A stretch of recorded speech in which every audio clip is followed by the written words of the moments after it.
हम सब ने सुना है कि तलवारें साम्राज्य बनाती हैं। इतिहास की किताबें यही तो सिखाती हैं, है ना?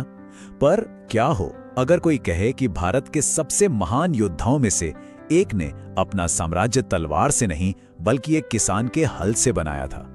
जी हां, आज हम छत्रपति शिवाजी महाराज के उस अनकही कहानी को जानेंगे।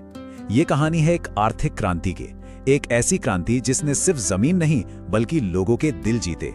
तो सवाल ये है कि एक लीडर, एक शासक अपनी प्रजा से अटूट वफादारी कैसे हासिल करता है? क्या सिर्फ डर से या कुछ और भी है? इसका जवाब पता है कहां है? युद्ध के मैदान में नहीं बल्कि खेतों की गीली मिट्टी में छिपा है। एक ऐसी आर्थिक क्रांति में जिसने सच में सब कुछ बदल दिया। एक पल के लिए सोचिए, आपकी पूरी जिंदगी, आपका पूरा परिवार सिर्फ एक चीज पर निर्भर है, बारिश। 17वीं सदी के भारत में करोड़ों लोगों के लिए यही कड़वी हकीकत थी। एक सूखा, एक बाढ़ और बस आपका परिवार भूखा सोएगा। ये कोई मामूली आर्थिक समस्या नहीं थी, ये तो जिंदगी और मौत का सवाल था। और इसी घोर निराशा के बीच एक शासक ने एक बिल्कुल नया रास्ता देखा। तो शिवाजी महाराज ने इस मुश्किल का हल कैसे निकाला? उन्होंने बड़े बड़े महलों या विशाल सेनाओं में पैसा नहीं लगाया, नहीं, उन्होंने अपना दांव लगाया एक ऐसी जगह जिसकी किसी ने कल्पना भी नहीं की थी, अपने लोगों पर, अपने किसानों पर। और ये कोई दान दक्षिणा नहीं थी, ये एक मास्टर स्ट्रोक था, एक ऐसी आर्थिक रणनीति जो अपने वक्त से सदियों, जी हां सदियों आगे थी।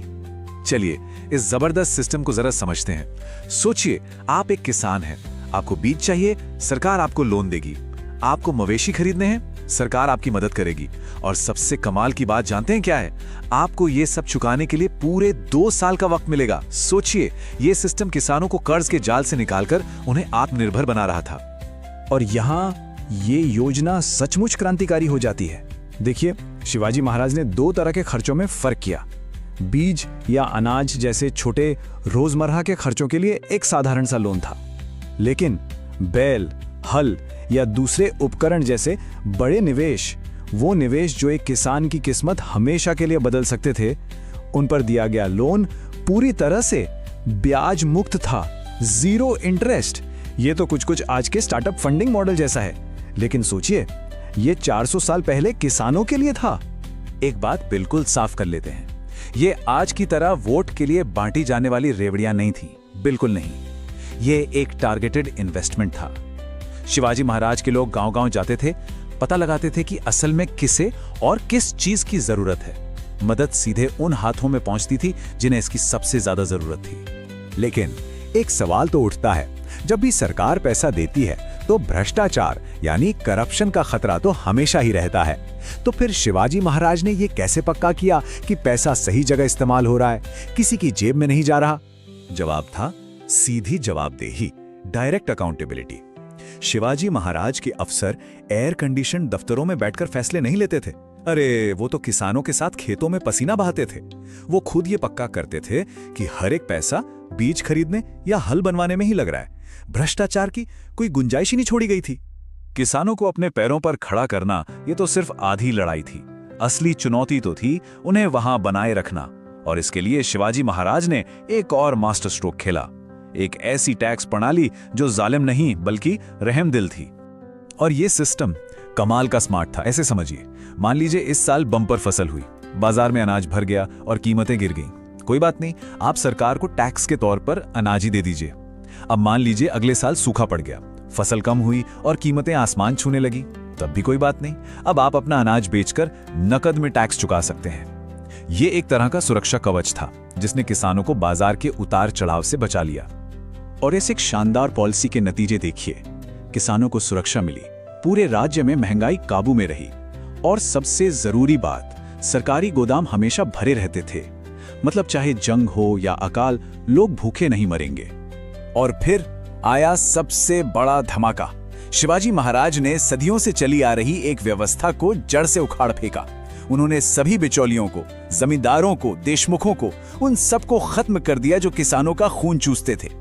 अब 10 तरह के टैक्स नहीं थे, सिर्फ एक टैक्स जो सीधा सरकार को जाता था। किसान और शासक के बीच अब कोई नहीं था। तो हमने ये तो देख लिया कि शिवाजी महाराज ने क्या किया, लेकिन इससे भी कहीं ज्यादा जरूरी सवाल यह है कि उन्होंने ये सब क्यों किया। ऐसी कौन सी गहरी सोच थी, कौन सा फलसफा था जो उन्हें अपने जमाने के हर दूसरे राजा से अलग बनाता था? आखिर वो कौन सी चिंगारी थी जिसने इस पूरी आर्थिक क्रांति को जन्म दिया? ये सिर्फ ताकत या पैसे का खेल नहीं था, नहीं, ये कुछ और था, कुछ बहुत गहरा। इसका जवाब हमें उनके ही शब्दों में मिलता है।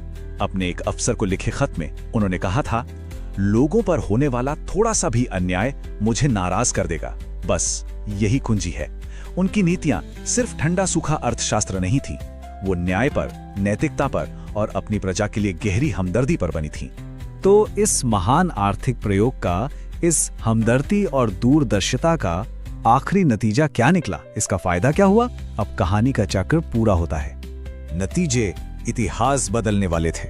लोगों की जिंदगी में सचमुच की खुशहाली आई। हालत ये थी कि पड़ोसी राज्यों के लोग दुआ करते थे कि काश उनका इलाका भी शिवाजी महाराज के स्वराज्य में शामिल हो जाए। और जब जंग का वक्त आया तो शिवाजी महाराज को किराए के सैनिकों की जरूरत नहीं पड़ी। उनके अपने लोग, वही किसान, उनके लिए लड़ने को तैयार थे। ये वो वफादारी थी जिसे उन्होंने कमाया था, मांगा नहीं था।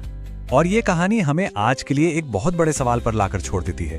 क्या है शासन का ये 400 साल पुराना मॉडल, जो लोगों को सबसे पहले रखता है, आज की दुनिया को कोई सबक सिखा सकता है? शायद। सच्चा नेतृत्व तलवार चलाने में नहीं, बल्कि बीज बोने में है।